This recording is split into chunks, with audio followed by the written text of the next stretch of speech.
Hi everyone. Last year we changed our payment service provider to PayPro Global, and so far we're extremely happy with them. They even updated the design of checkout cards for us, and they are very responsive.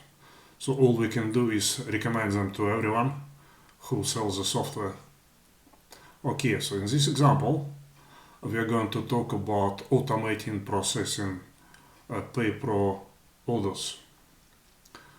So there are multiple ways of doing it. For example, you can use a webhook to generate license keys. But in our case, what we wanted to do, we load all the orders into our CRM system. The way it works, when order arrives, it goes into email inbox, and we created a folder called new. Then we process it, and we move it to a different folder called processed. And we also generate license keys. So let me show how the order looks like. Here's a very basic order. It has a lot of useful information, but we only need a subset of it for our CRM system. Let me show you the table structure. So the table looks like that. So we have internal ID, order number, date, registration name, some company, country, etc., email. And email domain is very useful because that allows us to track purchases from multiple purchases from the same company. And we also have product type, license, etc. Let me show how it actually works. So we have a reader connection, and connection type is IMAP4, and here are connection details.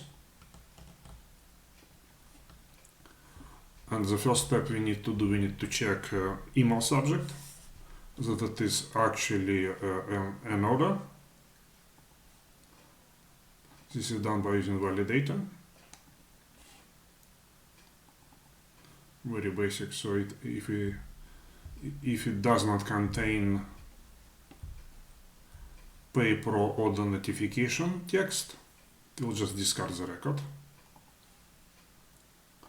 After that, we use field selector just to select the fields we need. We only need the message, don't need anything else. Then we use transformer to actually transform the data. So that's a complicated transformation, and what I will do, I will break it into stages. So we have a message field coming in. Then what we do, we remove the prefix because we don't need it. And also remove the suffix. Remove the first suffix because we don't need it. And then we save this field into metadata field, because we want to keep original information. After that, we extract data for individual fields. For example, so we want to extract order ID, so we just use after function. So we need a string after order ID.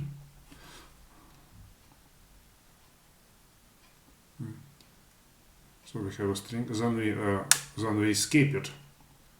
We escape it, and we take a string before end of line. When trim the string, in this case we also add a prefix, and we map the field to order number. Let me just show it to you. You can see it clearly. So it has a prefix, etc. Then we have email.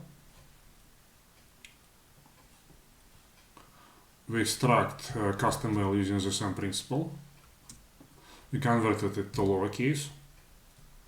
Then we extract the string after this character, and we get email domain.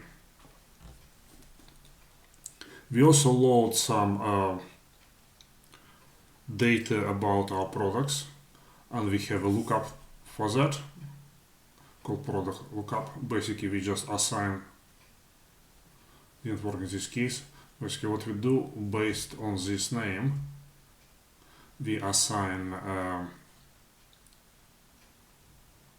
product code and category, etc. For example, for advanced ETL processor, the product code will be ETL, and we also extract license type, is it standard or site license, and the version, is it standard, enterprise, professional, etc. And some flags. And we also extract payment information. And we load everything into the database.